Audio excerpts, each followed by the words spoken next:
மாவட்ட ஆட்சியர் அவர்களின் கரங்களிலிருந்து மூவர்ண கொடியின் வண்ணங்களை எடுத்துக்காட்டும் வகையில் இதோ வண்ண வண்ண பலூன்கள் காற்றில் வட்டமிட போகிறது. பச்சை நிறம் நாட்டின் செழுமையை எடுத்துக்காட்டும் நிறம், வெண்மை நிறம் தூய்மையை எடுத்துக்காட்டும் வகையிலும், காவி நிறம் தியாகத்தை போற்றும் வகையிலும் மூவர்ண வண்ண வண்ண பலூன்கள் இந்த வாபூசி மைதானத்தை விட்டு விலக அவற்றிற்கு மனநிலை போலும். குளிர்ந்திட்ட புறாக்கள் சிறகடிக்கிறது சுதந்திர வாணி சமாதானத்தின்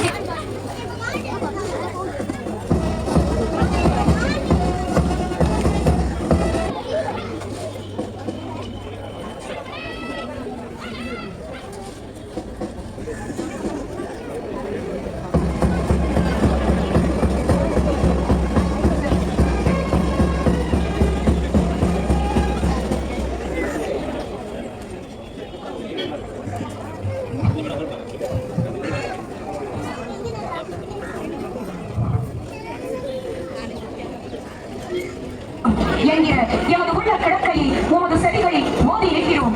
இளைய பாரதமே எழுந்து வா, ஆக்கம் பல உருவாக்கும் அற்புத கனவுகளை சூழ்ந்து வா. உலக அழைக்கின்றோம், உம்மை எதிர்நோக்கி நிற்கின்றோம் இந்த சுதந்திர நன்னாளில். இந்திய தாயே, மக்களின் இன்ப துன்பங்களை கணிக்கின்ற நீயே எல்லோருடைய மனத்திலும் ஆட்சி செய்கிறாய். நின் திருப்பெயர் பஞ்சாபையும் சிந்துவையும் கூத்தரத்தையும் மராட்டியத்தையும் திராவிடத்தையும் ஒடிசாவையும் வங்காளத்தையும் உள்ள கிளர்ச்சி அணிய செய்கிறது. நின் திருப்பெயர் இந்திய இமயமலை தொடர்களில் எதிரொலிக்கிறது. யமுனை கங்கை ஆறுகளின் விண்ணொலியில் ஒன்றுகிறது. இந்திய கடல் அலைகளால் வணங்கப்படுகிறது. அவை நின் பெயரை வென்றுகின்றன, நின் தோளை பறக்கின்றன. இந்தியாவின் இன்ப துன்பங்களை கணிக்கின்ற தாயே, உனக்கு வெற்றி வெற்றி வெற்றி. எழுகவே எழுகவே, வீறு கொண்டு எழுகவே, பாரதத்தை உயர்த்திடவே எழுகவே, உலக தேக தொழில் புரிந்து பயிர் வளர்க்க எழுகவே, ஒன்று தேசம் ஒன்று என்று உரிமை கொண்டு எழு.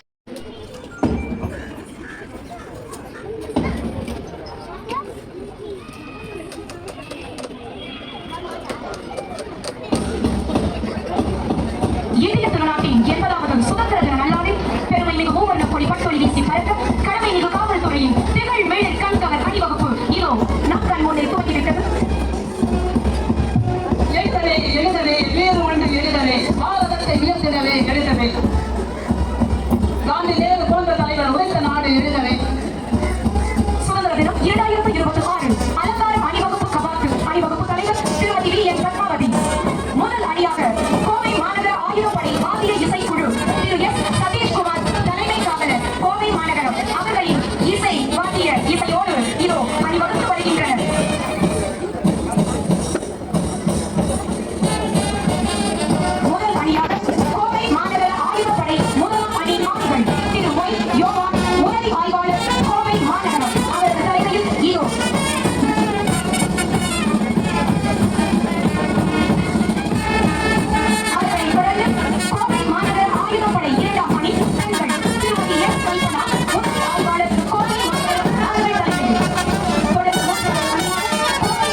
மரியாதைக்குரிய மாவட்ட ஆட்சியர் அவர்கள் ஏற்றுக்கொண்டிருக்கிறார்கள். உலக அளவில் இணைய சக்தியில் உங்கள் நாடாக விளங்குகிற இந்திய நாடு விளங்குகிற இந்த காலகட்டத்தில் அணிவகுத்து செல்லும் இந்த இளைஞர்கள் கையில் நமது தேசத்தின் வருங்காலம் இருக்கிறது என்றால் அதில் சற்றும் மிகையல்ல.